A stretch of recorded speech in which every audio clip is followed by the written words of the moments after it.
qui regarde en replay, j'ai eu un tout petit souci technique, donc je recommence assez rapidement les premières slides qui ont été présentées. Alors, TCA, sensation et connexion. Les troubles des conduites alimentaires affectent profondément la relation au corps et aux sensations, le rapport à soi-même et aussi le rapport aux autres. Donc, déconnexion des sensations corporelles avec l'évitement corporel. Les personnes souffrant de TCA tendent à éviter ou nier, j'insiste, j'ai mis entre guillemets, nier, parce qu'il n'y a pas d'intention, leurs sensations corporelles, comme la faim, la satiété, les émotions. Ça peut découler d'une peur de perdre le contrôle ou d'un rejet du corps. On parle aussi de dissociation, puisque les TCA peuvent favoriser donc la dissociation, ce qui est un mécanisme de défense qui déconnecte l'esprit des sensations physiques, ce qui fait que ça peut rendre difficile de ressentir la douleur, avec bah, l'avantage, si j'ose dire, de ne pas ressentir la douleur, puisque ça protège, ça immunise de la douleur. Et en même temps, bah, ça évite aussi d'avoir malheureusement les informations liées à la douleur et donc de pouvoir agir. Et la dissociation est non sélective puisque, eh bien, elle inhibe aussi le plaisir et les sensations de plaisir et les sensations liées aux besoins fondamentaux, les besoins de base. Question pour vous, comment sentez-vous la soif, la faim, la satiété, le sommeil, la fatigue et aussi les émotions? Les sensations corporelles comme la faim, la satiété ou même la chaleur ou le froid peuvent être vécues comme désagréables ou difficiles à vivre et à supporter. On parle aussi de déconnexion émotionnelle. Les personnes souffrant de TSA ressentent souvent une difficulté à identifier ou à exprimer les émotions, peuvent se sentir vides, engourdis ou désynchronisés avec soi-même. Et ça induit aussi le rejet du corps avec une image corporelle qui devient un terrain de lutte. Les TCA qui favorisent une vision déformée du corps, conduisant à une déconnexion entre la perception et la réalité. Je me vois tel que je ne suis pas. Contrôle des sensations par le comportement. Donc, cela induit un contrôle des sensations par le comportement alimentaire.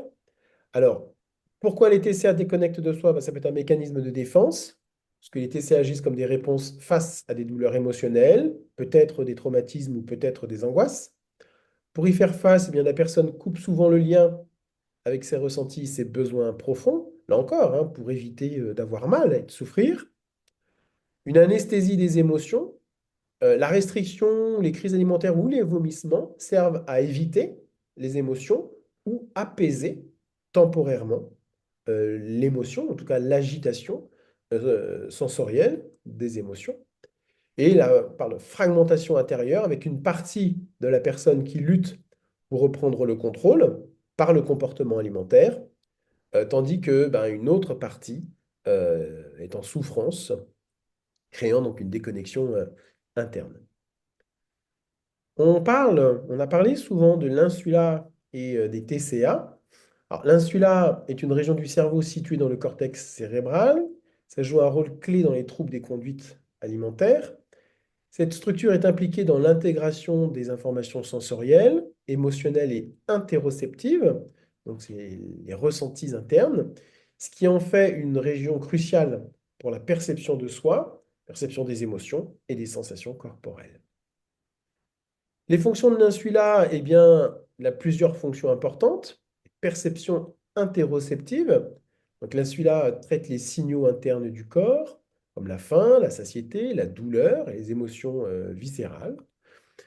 Les intégrations émotionnelles, elles relient les sensations corporelles aux émotions, contribuant à l'expérience subjective des sentiments. Et l'insula euh, influence également les comportements en intégrant les signaux internes pour guider les choix. Donc, agit sur les décisions et les motivations. Dysfonctionnement de l'insula dans les TCA. Chez les personnes souffrant de TCA, l'insula peut présenter des altérations fonctionnelles qui contribuent aux symptômes, avec des déconnexions des signaux corporels. Dans l'anorexie, l'insula semble moins active, ce qui peut entraîner une incapacité à ressentir correctement la faim ou la satiété. Et les signaux interoceptifs comme la sensation de plaisir ou de confort lié à l'alimentation peuvent être atténués, renforçant le rejet de la nourriture. Il y a également donc une distorsion de l'image corporelle. Hop, pardon. Donc, une distorsion de l'image corporelle. L'insula joue un rôle dans la perception du corps. Donc, une activité altérée de l'insula pourrait contribuer à une vision déformée du corps, donc fréquente dans les TCA. Et les patients peuvent avoir une difficulté à intégrer les signaux corporels avec les informations visuelles, ce qui nourrit une image négative de leur propre corps. Comme je vous l'ai cité, ou comme le montre cette image, c'est que je me vois euh, autrement que ce que je suis.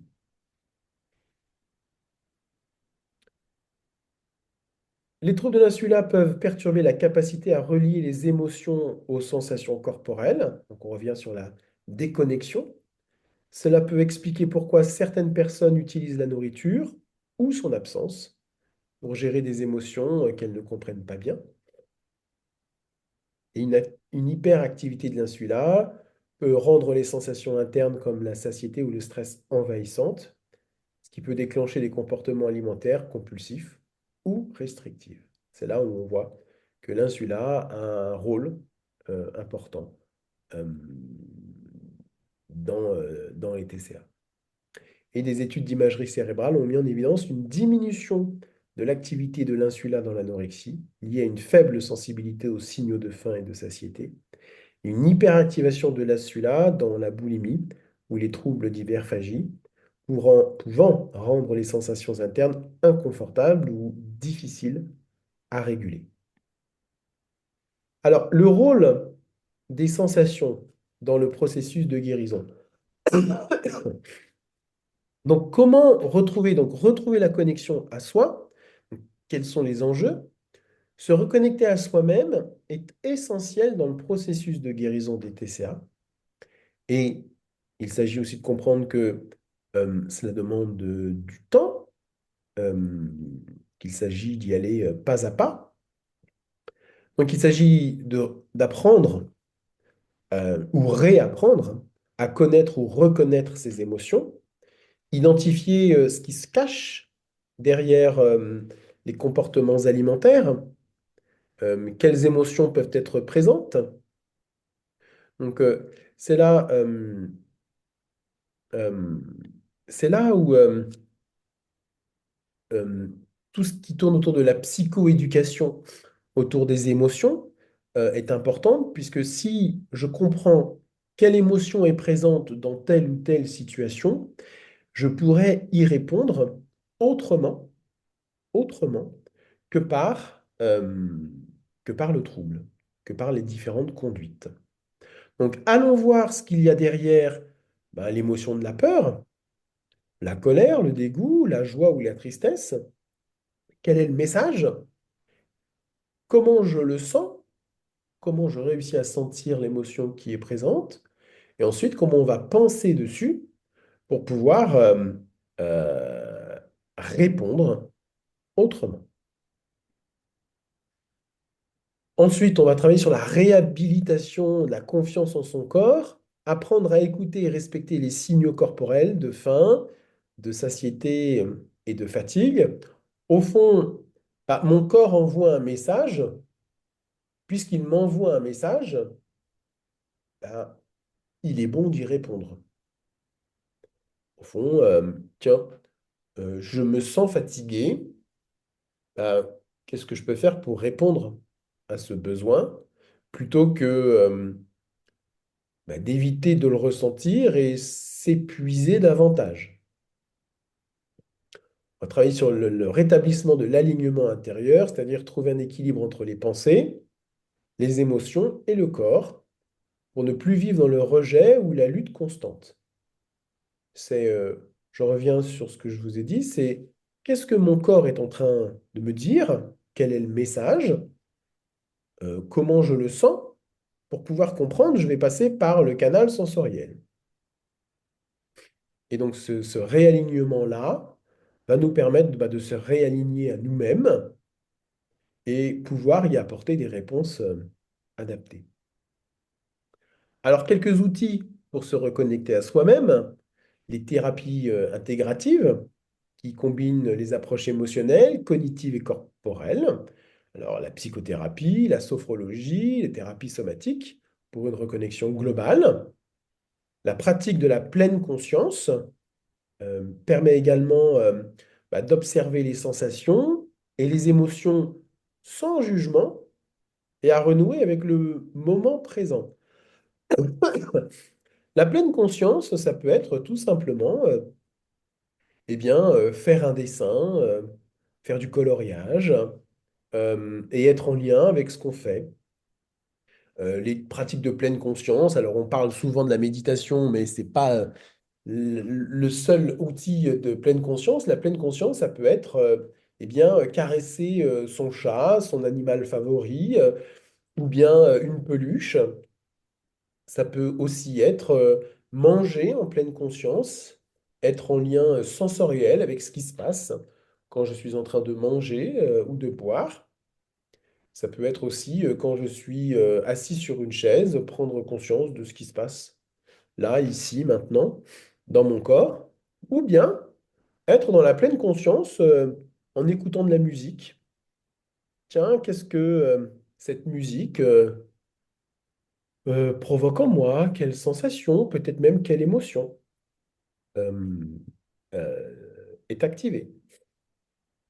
Les pratiques corporelles, on parle souvent de yoga, de méditation. La danse aide à réintégrer le corps dans l'expérience de soi. Le théâtre aussi, puisque le théâtre, ce n'est pas que réciter un texte, c'est aussi la présence du corps sur la scène, la mise en scène.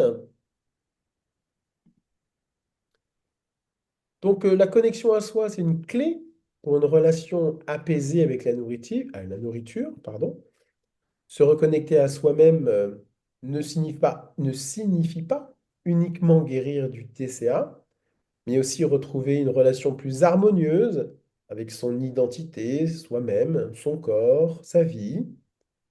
Et la reconnexion passe par un processus d'acceptation, de pardon envers soi-même, sortir de la culpabilité d'être malade, et de réappropriation des sensations et des émotions pour au fond comprendre que sentir ce que l'on sent, ressentir ce que l'on ressent, c'est tout simplement normal et naturel. Il est normal et naturel de ressentir ce qu'on ressent. Il est normal et naturel de ressentir les émotions quand elles sont là. Il est normal et naturel de ressentir la faim, la soif, le sommeil ou la fatigue. Quelques exemples pour se remettre en lien avec soi-même et aussi son environnement. J'ai pris l'exemple de la cuisine pour stimuler le VACOG, c'est-à-dire le visuel, l'auditif, le kinesthésique, l'odorat et le goût.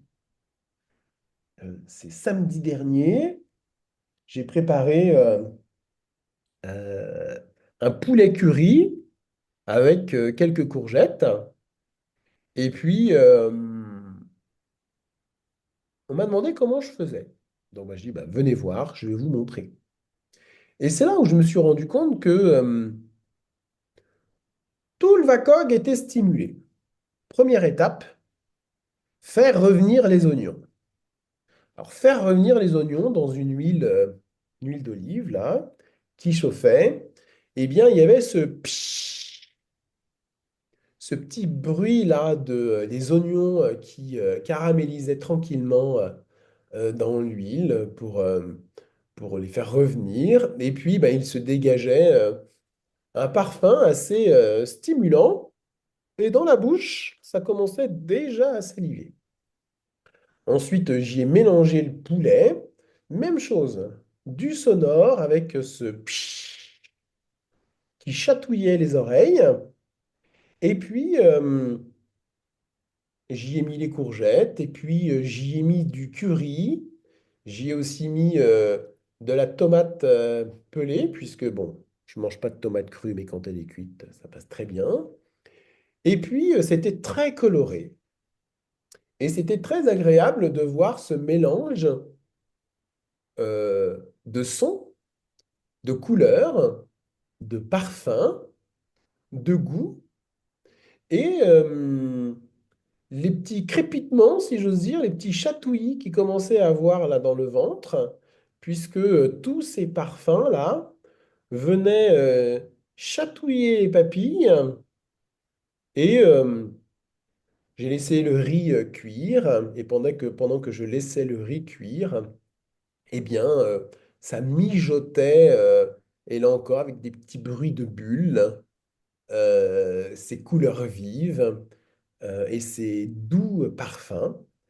Et un moyen tranquille, apaisant de se reconnecter, de mettre de la sensorialité. Eh bien, la cuisine peut y largement y participer euh, tranquillement, soi-même ou avec les autres, quand on est dans le partage d'une recette, par exemple. Point important aussi, c'est être ensemble. Le lien social aide aussi à se reconnecter avec soi-même, puisque ben, on est vu aussi au travers du regard des autres, on se voit, on se regarde, on peut aussi se toucher, on se fait des câlins, on s'écoute. Et donc, ben, j'existe aussi au travers du regard de l'autre et autant faire se peut au travers du regard bienveillant de l'autre, comment l'autre me sourit, comment moi-même je souris à l'autre, sachant que ben, quand l'autre me sourit, eh bien, il se passe des choses en moi. On se regarde dans les yeux quand on se parle, et aussi même quand on ne se parle pas. C'est un, Parfois, ce peut être un exercice inconfortable, je l'avoue, et ça peut être aussi un exercice assez doux que bah, d'être avec un proche et de se regarder les yeux dans les yeux, et parfois même euh, regarder un animal dans les yeux et cet animal qui nous regarde aussi dans les yeux. Et c'est être dans le lien à l'autre.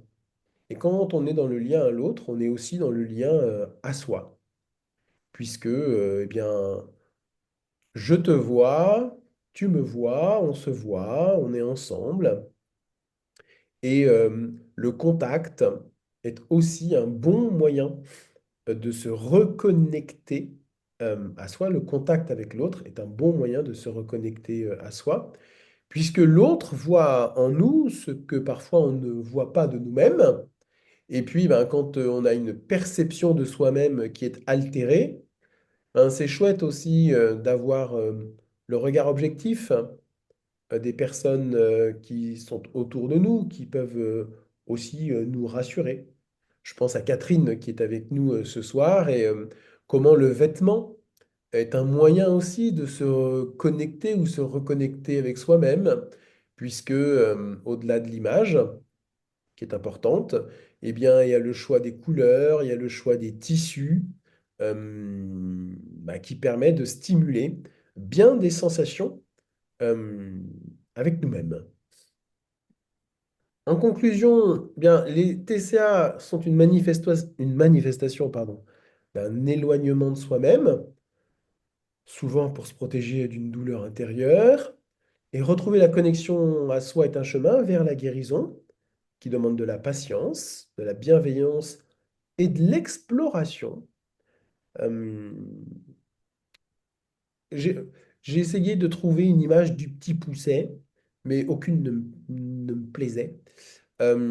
C'est comment dans ben, la forêt un peu sombre, parfois dans laquelle on peut se trouver, eh bien, on laisse des petits cailloux derrière soi.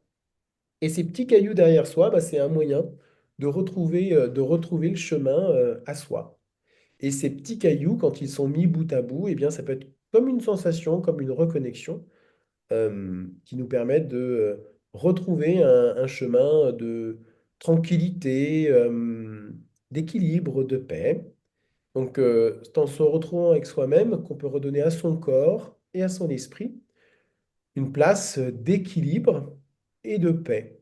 C'est comment on renormalise ou comment on normalise ce qui se passe en nous-mêmes, puisque, j'insiste, ce que nous sentons, ressentons, que ce soit une sensation ou une émotion, eh bien, c'est normal et naturel de ressentir ce que nous ressentons. Et eh bien, c'est comment on pense sur ce que nous sentons pour pouvoir agir dessus autrement qu'au travers du TCA.